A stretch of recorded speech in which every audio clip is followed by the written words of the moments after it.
കൂട്ടുകാരെ, ഇത് വിത്ത് വീണ് കിളിച്ചൊരു നാരകത്തൈയായിരുന്നേ.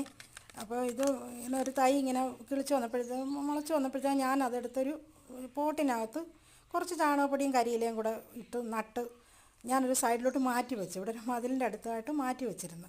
മുള്ളൊക്കെ ഉള്ളതല്ലേ, തന്നെയല്ല സീഡായതുകൊണ്ട് താമസിക്കുമല്ലോ ഉണ്ടാകാനും ഒക്കെ എന്ന് കരുതി വലിയ പരിഗണനയൊന്നും കൊടുക്കാൻ മാറ്റി വെച്ചിരുന്നതാണ്.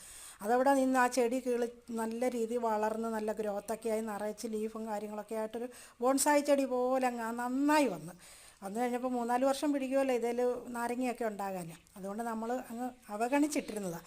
ഇപ്പോൾ ആ ചെടി നന്നായി നിൽക്കുന്ന കണ്ടപ്പോൾ എനിക്ക് അങ്ങ് ഇഷ്ടം തോന്നി. പിന്നെ ലീഫുകളെല്ലാം ഫംഗസ് ഉണ്ടായി വന്നിട്ട് അതിലെല്ലാം അങ്ങ് ഈ പുള്ളിക്കുത്ത് പോലെ ആയി, ലീഫെല്ലാം വല്ലാണ്ടായി.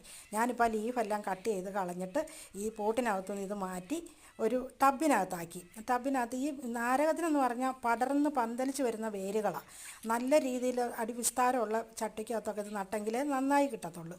ഞാനിപ്പം ജൈവവളവും ചാണകപ്പൊടി ചേർത്തില്ല, ജൈവവളവും ചാണകപ്പൊടി ഒരു അംശം ഉള്ളതിനകത്ത്, പിന്നെ കരിയില എല്ലാം കൂടെ മിക്സ് ചെയ്ത് ടബിനകത്ത് നിറച്ചിട്ട് ഈ പ്ലാന്റ് അതിൽ നട്ട് 2 ദിവസം ഷെയ്ഡിൽ വെച്ചിരുന്നു. ഇപ്പോൾ അതെടുത്ത് ഞാൻ വെയിലത്ത് കൊണ്ടുവന്ന് വെച്ചു. ഇനിയിപ്പോൾ ഇതിൻ്റെ റിസൾട്ടും ഒക്കെ ഞാൻ അപ്ഡേഷൻ ഇടാം, എല്ലാ വീക്കെൻഡിലും അപ്ഡേഷൻ ഇടാം. ഞാൻ ഇത് കായാകുമെന്നുള്ള പ്രതീക്ഷയിൽ ഇങ്ങനെ നോക്കുന്നു, നന്നായി കിട്ടും.